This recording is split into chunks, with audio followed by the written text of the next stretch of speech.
Bonjour. C'est avec plaisir qu'on accueille aujourd'hui chez Agora ici Télévision Madame Soukeina Regragui qui nous parle du Maroc. Madame Regragui est militante diplômée en sciences politiques. Elle s'est consacrée depuis plusieurs années à l'épanouissement des enfants et des adolescents en milieu scolaire.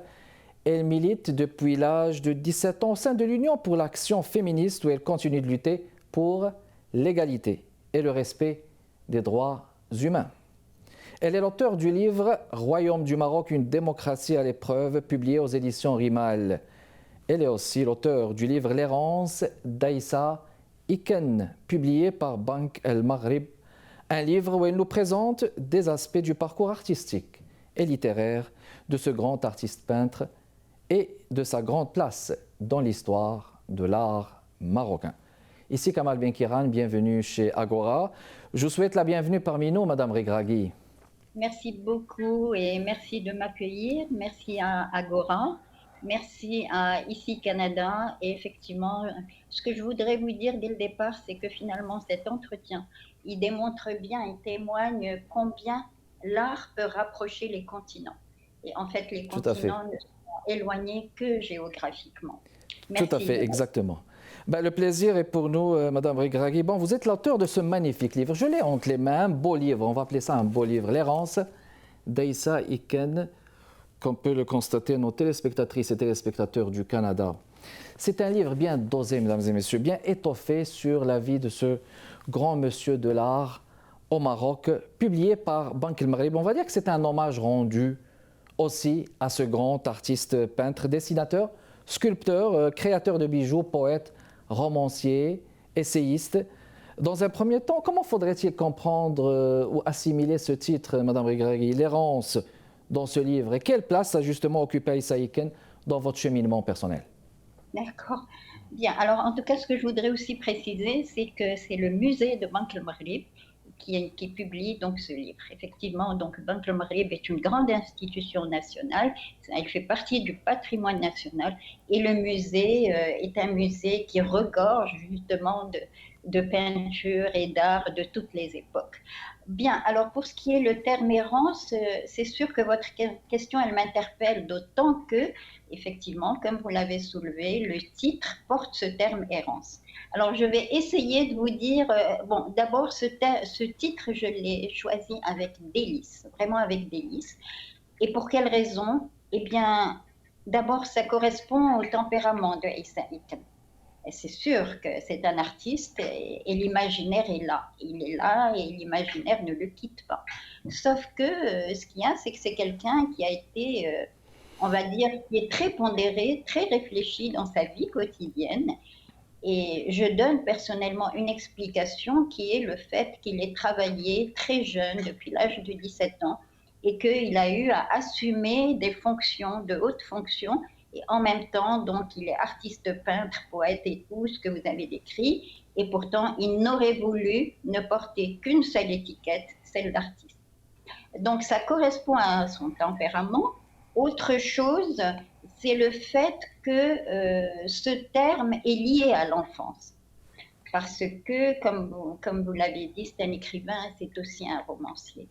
Et dans son roman, je n'aurai plus rien pour me souvenir.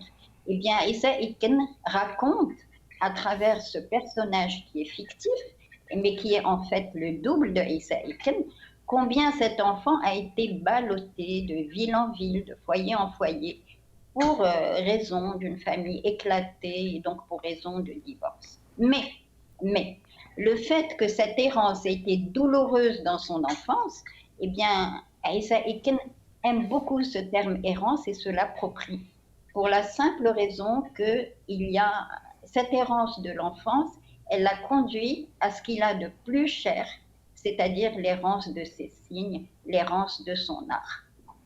Donc, il y a ça, il y a aussi le fait que sa dernière exposition, avant son décès en 2016, c'était une exposition en Corée du Sud bien sûr. Et cette exposition, elle portait le titre « L'errance des signes ».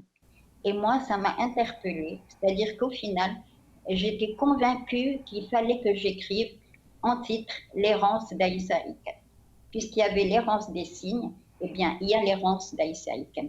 Autre chose, et heureusement que ça me revient, c'est qu'il y a cette errance entre la poésie, entre le roman, entre l'essai, entre le récit, entre la peinture, entre le dessin, la sculpture, donc tout ce que vous avez cité. Donc oui, il est constamment en errance. Donc ça convient bien, cette errance. Voilà pourquoi. Ça convient bien, parfait. Donc c'était un artiste polyvalent qui a gravé son nom dans l'histoire des arts au Maroc de manière générale. Et vous affirmez que ce témoignage venant de vous, son épouse, était nécessaire. Dans quel sens? Est-ce que c'était dans le sens qu'il utilisait des signes? Est-ce que c'était dans le sens de sa polyvalence? Voulez-vous argumenter beaucoup plus à ce niveau, Madame Regragui? Avec grand plaisir. Alors, ce que je voudrais vous dire là spontanément, puisque vous me dites, je vais dire sa place dans mon cheminement personnel, ce que je vais vous dire, c'est que je vais aller vers les sentiments. C'est ce qui me vient là tout de suite. En fait, je dirais du bonheur, une vie paisible, une vie harmonieuse, pour les deux, des découvertes. En tout cas, moi, je découvrais avec lui le milieu des artistes. Et sur ce plan, il y en a beaucoup à dire parce que j'ai eu l'occasion de les observer dans leur relation, justement. Peut-être un jour un livre, peut-être. Ce qu'il y a aussi, c'est que nous portions les mêmes valeurs, donc celle de la dignité, de l'ouverture sur l'autre, le respect de l'autre, et les droits égalitaires, les droits des femmes. En fait, l'un apportait à l'autre. Et lui avait besoin de mon regard et il avait besoin de mes émotions face à ses productions, face à ses créations. D'ailleurs, je le dis parce que lui-même l'a écrit. Il l'a écrit dans des récits et il l'a dit aussi et écrit dans des entretiens. Et Issa Eken communiquait beaucoup, beaucoup, beaucoup, beaucoup. Sa vie professionnelle faisait qu'il communiquait sur son travail, les festivals et autres, et sa vie artistique, mais il ne communiquait pas que pour lui. Il était très généreux, il communiquait aussi pour les autres artistes. Donc voilà. Et puis, en fait, ce qui me vient tout de suite à l'esprit, et je pense que ça restera gravé, c'est le fait que vivre avec Aïssa Eken, moi je vais dire que c'est vivre dans cette pleine harmonie de laquelle parle le penseur Abderrahmane Tenkoul, qui a beaucoup fréquenté Aïssa Eken, qui m'a beaucoup fréquenté, et qui disait que vivre avec Aïssa Eken, c'est vivre dans une pleine harmonie, celle que lui-même, je veux dire, détectait dans ses productions artistiques. Voilà. Très bien. Alors, on va rebondir sur ça, si vous permettez, Madame Regragui. On va le faire après cette pause et on vous revient tout de suite. J'accueille Madame Soukaina Regragui qui nous parle du Maroc à propos de ce livre, Les errances d'Aïssa Eken, un grand monsieur des arts au Maroc. Restez avec nous, mesdames et messieurs. On est de retour avec vous, mesdames et messieurs, dans le cadre de l'émission Agora chez ICI Télévision. J'accueille une invitée du Maroc, Madame Soukaina Regragui, et on parle d'un livre qui regorge d'art et de toile et de poésie et de peinture. Ça s'intitule L'errance d'Aïssa Eken, publié par Banque Al Maghreb, ou le musée du Banque Al Maghreb. Vous l'avez rectifié, Madame Regragui, tout à l'heure. C'est un beau livre qui regorge de toiles, de signes, de poésie. Il y a l'anthropologue Jean-François Clément qui affirme que l'émancipation du signe nourrit l'art d'Aïssa Eken, et on voit justement le rôle du signe dans l'évolution de l'art. Et lorsqu'on regarde ces toiles, justement, on a l'impression qu'on est parfois devant la transcription de mythologie, de légendes, de mythes. D'abord, voulez-vous nous parler des gens pour les gens qui nous regardent, de ces messages qu'ils voulaient transmettre justement de ces toiles et justement de ce cheminement qui était le vôtre avec lui pour ce qui est de la transcription justement de son œuvre et des messages qu'il voulait transmettre? Bien, alors pour revenir à mon cheminement, c'est vrai que j'ai acquis aussi un autre regard, et ça je le réalise en parlant avec vous tout de suite. Je réalise que c'est un autre regard maintenant que j'ai sur les œuvres. Bon, je ne vais pas m'attarder dessus puisque vous êtes parti sur autre chose, il n'y a pas de souci. Alors ce qu'il y a au niveau du témoignage, si je peux y revenir, c'est que ce témoignage, ce qu'il faut dire, c'est qu'il porte ma voix, c'est sûr, mais je ne voulais pas qu'il porte que ma voix. Donc, il porte la voix de critiques d'art, d'anthropologues, d'historiens. Et c'est ça où c'est intéressant. Et il porte aussi la voix de Aïssa Eken. et lui-même. Et d'ailleurs, il y a eu un moment donné, et j'ai découvert ça après son décès, j'ai découvert un texte inédit dans lequel il dialogue avec ses toiles. Donc, il parle à la toile, il parle au tableau, il lui dit oui, mais j'ai voulu que, et le tableau, il dit oui, mais voilà pourquoi. Donc, il y a tout ça. Alors, pour ce qui est de donc l'analyse des créations de Issa Iken, elle porte ses voix d'anthropologue, d'analyste, d'historien, et ça c'est très intéressant. Et vous avez effectivement évoqué Jean-François Clément, qui lui connaît bien sa peinture. Et je le dis d'autant que Issa Iken, à son décès, il a laissé 4 pages écrites de ses mains dans lesquelles il atteste qu'il a bien compris justement sa peinture. Alors, je pense que vous m'avez parlé de perception de divinité. Oui, ça exactement. Oui. Alors, tant mieux que vous ayez utilisé le terme perception ou impression, parce que justement, alors les toiles de Issa Iken n'envoient pas un message. Et justement, tout ce que les toiles ou les dessins, d'ailleurs, il ne faut pas oublier que c'est un dessinateur, et j'en profite tout simplement pour éclairer les téléspectateurs, que le dessin n'était pas que, je vais dire, des fixations d'instants ou de souvenirs, mais que c'était de véritables œuvres artistiques et qu'il exposait aussi toute seule par ailleurs. Ça s'est passé en Yougoslavie, ça s'est passé en France, ça s'est passé au Maroc. Donc ce sont vraiment des galeries d'art qui accueillent ces dessins uniquement, ou avec ces toiles, ou avec ces sculptures. Alors, ce qu'il y a, c'est que Issa Iken, ces tableaux, ces œuvres transmettre des messages, mais universels, à l'humanité. Ça, c'est clair. Et je pense que ce terme universel, on y reviendra, parce que vraiment, c'est ce qui caractérise l'évolution de sa peinture. Donc, il n'y a pas un message défini. Il ne cherche pas à parler qu'à des semblables, mais il cherche à parler à une communauté complètement ouverte. Et puisque, justement, ces œuvres, les formes qu'il produit n'ont pas un sens déterminé, connu, parce que, pourquoi je dis ça? Vous voyez, je vais revenir sur des choses. Parce que quand on parle de la peinture du signe, il ne faut pas aller voir le signe dans son sens linguistique. Parce qu'effectivement, des artistes peintres, il y a des créateurs qui sont dans cette démarche. Mais cette démarche, elle s'approprie et elle veut exprimer une identité. Avec Issa Iken, on n'est absolument pas dans l'identitaire du tout.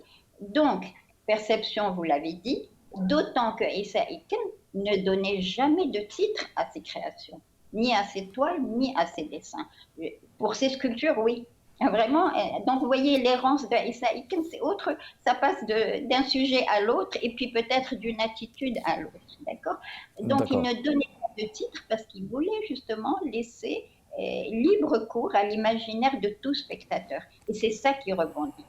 Alors, le corps est présent, Madame Regragui, aussi, là, en parlant de signes. Le corps est présent, la danse aussi, là, elle est encore plus. Quel lien faut-il tisser justement entre les mouvances du corps et les secrets de la danse? Parce que la danse, les mouvances du corps et de la danse sont là présents aussi dans son œuvre. Écoutez, vos interrogations, vos questions, vraiment, je les trouve superbes. Ça me fait énormément plaisir de jaser avec vous. Voilà. Mais ça fait plaisir. Mais là, on est en train de jaser. Oui, alors effectivement, alors ce que je voudrais dire, parce qu'il va falloir justement, comme vous me dites, le temps est très court, et ce qu'il faut aussi, donc je vais aller vers des choses très concrètes. Le mouvement a une place importante dans les créations de Issa Iken, et on le voit dans des tableaux où apparaissent effectivement des corps, mais des fois ce sont que des silhouettes, et on doit deviner que ce sont des corps. Maintenant, les corps que Issa Iken produit sont toujours asexués. Ça vraiment, dans toutes les créations, ils sont asexués. Et ce qui peut renseigner justement sur le genre, c'est le mouvement. Mais le mouvement du corps, il vient d'où? Il vient du mouvement d'un habit.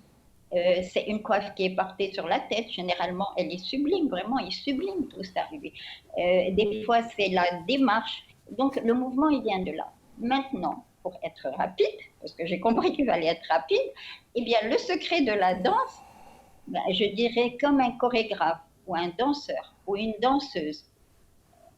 C'est quoi son secret? Son secret, c'est qu'il veut produire l'émotion que lui-même ressent. Bien, avec une œuvre d'un artiste ou avec l'œuvre de Issa Eken, c'est exactement ça. C'est vouloir produire les émotions que lui ressent, mais que le public va ressentir à sa manière et traduire à sa manière. Donc jamais un message déterminé. Ce qu'il y a, c'est que, moi je peux vous dire, pour revenir à la peinture, c'est qu'à partir des années 2000, et ça a été constaté et par des artistes, je veux dire, qui nous fréquentaient et qu'on fréquentait, et par des anthropologues et par des critiques, c'est que sa peinture s'est vraiment libérée à partir des années 2000. Et là, on est dans autre chose, et je pense que Issa Eken a inauguré cette phase de monochromie. Alors la danse, pourquoi ça m'interpelle, cette monochromie? Et d'ailleurs là, chez moi, j'ai justement en face de moi d'une toile que moi j'avais appelée, parce que je m'amusais moi à donner des titres. Alors il n'était pas officiel, mais comme il était très ouvert, bon, il en convenait, il en souriait, et c'était super. Moi je l'avais appelé danse des signes. Donc les signes, ça revient toujours. Et cette toile, elle est devant moi. Alors ce qu'il y a dans cette toile, c'est effectivement une foultitude de paracines, et on n'a pas parlé de ça. Parce que chez Issa Eken, on ne devrait pas parler de signes. Et pourtant, même le livre utilise beaucoup ce terme. Et tout le monde utilise ce terme. Mais la réalité, et que j'ai apprise moi-même avec Issa Eken, et surtout avec aussi, après son décès, parce que j'ai beaucoup rencontré Jean-François Clément, et il m'a bien expliqué. Parce que des fois, on pense qu'on a toutes les réponses parce qu'on est épouse d'un artiste. Oui, j'ai beaucoup de réponses, ça c'est certain. Sinon, j'aurais pas osé écrire ce livre qui est assez volumineux. J'ai beaucoup de réponses. Mais il y a des questions sur lesquelles je me dis, mais ça, pourquoi j'en ai pas parlé avant? Et pourtant, on communique. Donc, je reviens sur la chose. Exactement. On va le faire après la pause, si vous permettez, Madame Soukaina Regragui, pour le troisième segment restant. C'est notre invité d'aujourd'hui, Madame Soukaina Regragui. Très intéressant débat, une belle entrevue. On vous revient dans les prochaines minutes. De retour avec vous, mesdames et messieurs. On parle avec une invitée du Maroc, Madame Regragui. On parle de ce livre Hommage, on va le nommer comme ça, L'errance d'Aïssa Eken, l'un des artistes phares du Maroc, polyvalent, un artiste peintre qui a laissé sa trace, qui a laissé son style. Et comme on dit, le style, c'est l'homme, là. Alors, c'est un hommage rendu aujourd'hui dans cette entrevue à travers son épouse qui a écrit ce livre justement pour rendre ou mettre en valeur justement son œuvre. Il n'y a pas juste les signes, il n'y a pas juste les arts, la peinture, je veux dire, mais il y a aussi de la poésie. Permettez-moi de citer cet extrait qui m'a fasciné du livre. Extrait de ce livre. La pensée chargée de blessures brûle les mots. Quand furent incendiés les livres d'hérésie, elle se révolte contre l'effritement de l'idole, la désagrégation de l'idolâtrie, la magnificence de la légende. Se détourne de la poésie, des reflets, de l'absence, des ailes, du rêve, de l'errance. Alors, on parlait tout à l'heure d'idolâtrie, de mythes, de légendes, de mythologie, mais justement de l'artiste citoyen ouvert sur le monde, qui écrivait sur un peu de tout, là, qui était inspiré justement. Que faut-il retenir en général, surtout après la lecture de cet extrait de poésie, que faut-il retenir en général de l'œuvre d'Aïssa Eken en général? C'est très utile à savoir aussi pour les téléspectatrices et téléspectateurs qui nous regardent au Canada. C'est à vous, Madame Regragui. Bien, écoutez, vous êtes vous-même poète, Monsieur Kamel, vous êtes vous-même poète. Bon, ben, c'est très bien, je trouve que vous avez bien lu ça, c'est super. Alors, je vais quand même vous donner un petit peu le contexte de ce poème, d'accord? Alors, ce qu'il y a, c'est que Issa Eken avait été confronté à des blessures, mais de mots, M-O-T-S, et qui l'ont profondément blessé. Il s'en est d'ailleurs entretenu publiquement pour expliquer les choses. Mais ce qui est intéressant à voir, c'est que de cette blessure est née une toile. Et c'est pour la première fois que je voyais Issa Eken entrer dans un silence profond, parce que le livre, il parle des silences de Issa Eken. Donc, et ces silences, ils ne sont pas pesants du tout. Mais sauf que cette fois-ci, je le voyais vraiment. Et d'ailleurs, la toile est dans un ton grisâtre, mais qui n'enlève rien à son éclat. Alors, ce qui s'est passé, vous savez que ça me permet de vous dire comment est l'écriture, pas l'écriture, la peinture de Aïssa Iken. Elle demande beaucoup de concentration. C'est des signes et en fait ce sont des parasignes et ils sont petits, petits, petits, petits avec cette blessure. Et pourquoi ils sont devenus très, très, très petits? Parce que l'artiste, j'ai compris qu'il voulait faire durer le fait qu'il est qu'il s'est retiré du monde réel pour justement se vider de cette blessure. Maintenant, le rapprochement que vous vouliez faire, Monsieur Kamal, c'était lequel? C'est le rapprochement justement entre ce qu'il faut retenir en général de l'artiste peintre citoyen du monde et le fait que même dans sa poésie, cette mythologie, elle est assez présente. Donc, le rapprochement entre le citoyen du monde ouvert sur les gens et aussi sur le citoyen du monde là qui aborde toutes les facettes des légendes et des mythes auxquels il tient, qui sont des rituels et des rites peut-être auxquels il tient dans son imaginaire. Oui, la mythologie, comme vous dites, oui, et vous faites bien de le souligner, on la trouve dans ses toiles, dans ses dessins, dans sa poésie, on la trouve dans ses récits aussi. Il faut dire que Aïssa Iken, enfant, jeune, déjà s'intéressait beaucoup à la mythologie. Et puis, il a été marqué par les contes que lui racontait son grand-père, particulièrement. Et dans son roman, dans un de ses romans, il raconte qu'il partait avec cet oncle qui était le frère de son père et ils allaient justement sur des sites archéologiques. Et je peux vous dire que aussi bien l'origine du monde que tout ce qui est mythe, tout ce qui est justement quelque chose qui relève de ce qui est du passé, l'a toujours interpellé et l'a interpellé jusqu'à la fin de sa mort. Alors, justement, en ce sens, on va trouver ça sur des toiles. On va le trouver dans toutes ses créations littéraires et ses créations plastiques. L'universel. Moi, ce que je demanderais à vous et à tout le monde de retenir, c'est ce terme universel. Je l'ai déjà évoqué au départ, je voulais déjà avancer ça. Bien sûr, l'universalité. Identitaire. Il le reconnaît. Oui. Lui, il le reconnaît. Il l'a écrit. C'est pour ça que j'ai porté aussi sa voix dans ce livre. Parce que j'ai eu le courage de prendre vraiment des textes à lui que je voulais laisser fidèles et dans lequel lui-même explique sa démarche. Alors, vous l'avez très bien fait, Madame Soukaina Regragui. Cette universalité est tout à son honneur. Le fait de vous avoir accueilli aussi est un honneur puisque vous rendez hommage à sa mémoire à travers ce livre. Écoutez, c'était tout le temps d'antenne qu'on avait pour cette émission. C'était un plaisir de vous avoir accueilli du Maroc. On se souviendra de ce livre qui est probablement disponible, L'errance d'Aïssa Iken, par le musée de Banque Maghreb, est publié, écrit par Soukaina Regragui, un livre hommage, mesdames et messieurs, se rappeler de cet artiste universel, Aïssa Iken, auprès de nos communautés marocaines du Canada, auprès de nos téléspectatrices, téléspectateurs qui nous regardent à Montréal, au Québec et au Canada. Merci d'avoir répondu à notre invitation et merci à vous, mesdames et messieurs, pour votre continué d'intérêt. Kamal Benkiran avec vous. Prochain invité, jeudi à 15h30. Au revoir.